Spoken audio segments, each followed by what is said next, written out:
Yes, my bro, it's great to be back, man. And we are back on the top of our perch, brother. It is been such a great couple of days, man. PSG in a spliff, the world's in a spliff, and the world is under the reign of the dictators at Chelsea Football Club. You love to see it, my guy. Big up, my bro. I learned something over the last couple of years because it's been a very, very testing last few years for your reigning, defending, undisputed heavyweight champions. But what I learnt was when you got it, flaunt it. Because you just don't know how long you're going to have it for. Well, I do know this time, it's 4 years. But when I had the club robbed from us, robbed from Roman Abramovich, a lot of people were telling us that we'd never get back to this point, where we never actually have anything to flex. I was saying Conference League, yeah, you got a trophy, but it was something that was expected. It was nothing that you can really talk too tough about other than winning everything. Now, we are the only recognized world champions by FIFA because now they've said all the ex-Club World Cup winners are now Intercontinental Cup winners in their eyes. So we are the first of our kind and the only of our kind. So this is why I'm here imploring all Chelsea fans to enjoy and savor the next 4 years, regardless of what happens, because they all said we were dead. They all said we were finished. So if we are now back, be back in an even more unbearable fashion than before, because they said we would never even taste anything close to this.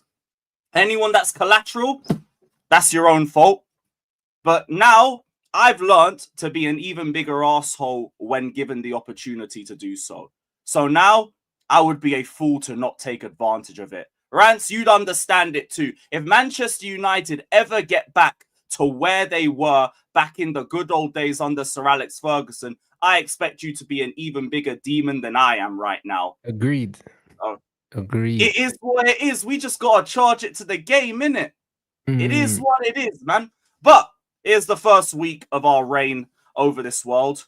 It's been nice to settle into our new palace. I've heard Liverpool fans talking about some Alexander the Great and all of that. Big up to him and everything, but we don't care. Some transfer news has been going around. We don't care. We're on holiday and we are celebrating one of the greatest performances I think I've seen from Chelsea in recent memory. And I say that and I stand by it because there's so many key victories or big victories I've seen from Chelsea, and I thought one or two players didn't pull their weight. One or two of them didn't look great. So, like, we've had to carry them defensively, or the attack did the job, or something or the other. Everybody showed out. That was a performance that reminded me of, like, when we beat Everton 5-0 back in 16-17. I remember, what was it? I think his name was John Motson, the commentator at the time. He called it the greatest Premier League performance he'd ever watched with his two eyes. And this is one of the greatest Chelsea performances. For the final, for the magnitude of the game, for the team that we were playing, for the fact that we were not favourites, for how doubted we were, for the lack of experience within the squad, for them to go out and to play like that. I don't think I've been that proud of my club since we won the Champions League. Genuinely. Nah, you lot were incredible, to be honest. Do you know what I'm saying? It's like a lot's been spoken about PSG, but they just weren't allowed to do anything. Like, bro, they literally took kickoff, kicked the ball to you, and never saw it again. Like, and what can you say, innit? Like, you lot made light work of them, innit? A team that everyone's kind of feared this season. Do you know what I mean? They won absolutely everything there was to win, and that was just supposed to be a formality, bro. And you smoked them. You know what I mean? It wasn't even a close game. Like, man can't even say you got lucky or whatever. You smoked them, innit? So I get it. I hear it. Like, I fully hear it. Like, Chelsea fans have a right to be moving the way they're moving. I'll be real. Like, they have. It feels like a lot of vindication. That's the thing. Like I've said for ages, my midfield can step to anybody on any day and I won't have any doubt in them. Now, that was just evidence produced to the table. The defense, the centre-backs have been getting so much better over the last couple months. I don't want another centre-back unless he's a clear level raiser over everything that we have.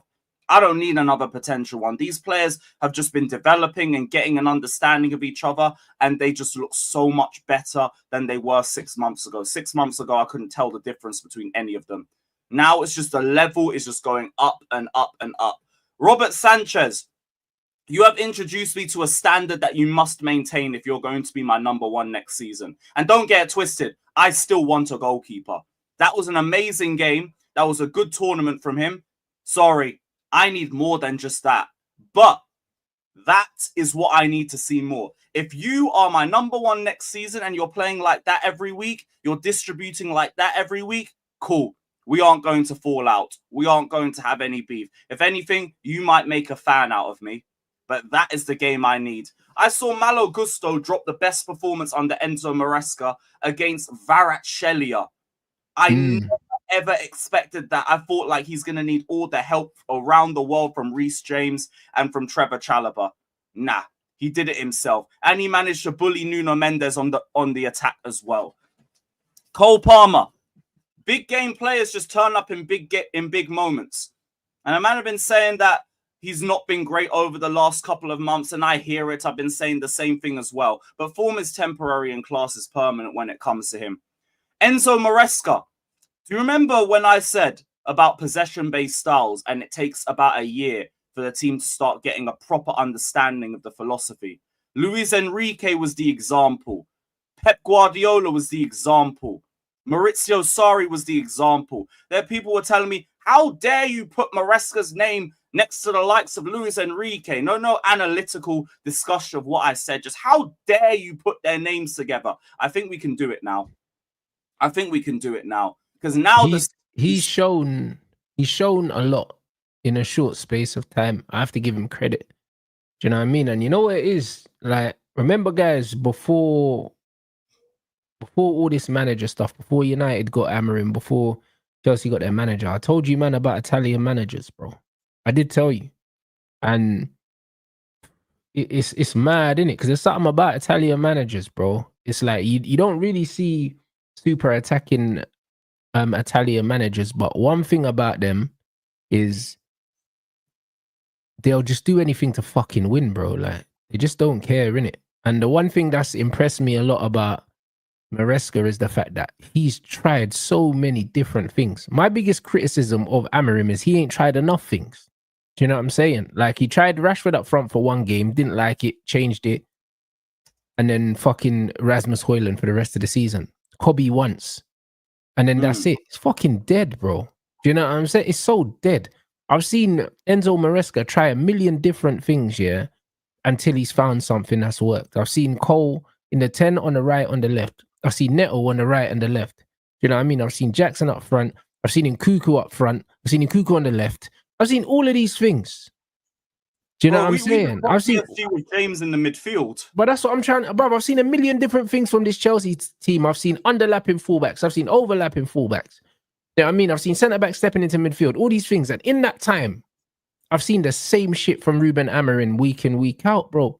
Do you know what I'm saying? And when Man United were looking at managers, I told man, I want an Italian manager. I wanted Inzaghi, or I wanted Motta, or I wanted De Zerbi, bro. There's something about these Italian managers. They just get the fucking job done, bro. I'll be honest, like, even if it don't look good, they just get it done, innit? And I just respect the fact that he's tried so many different things. That man is saying, Caicedo at right back we've seen. We've seen Nkunku in the 10. That we've seen a million different things, to try and get a result.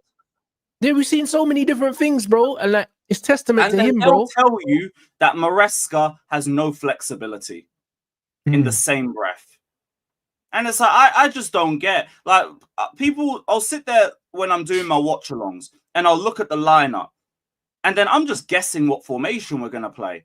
Is it going to be a 4-3-3? Are we going to set up in the 3-4-2-1? Are we going to play with 2 up top? We're going to play with 1 up top? I don't know. And like, I like getting to a point as well where I can't really predict things. Because I remember back in the Tuchel reign, I'd sit there and I'd think, why are we playing this lineup? Or why are we playing this guy? Why are we playing that guy? I don't get why we're doing this. And then we just go and win 4-0. And I'd be like, cool, now I feel like a fan again. I feel like I could just sit there, question things, and then just watch it play out and be like, why did I even question it in the first place? And even when I saw the lineup, I thought, Gusto against Vara?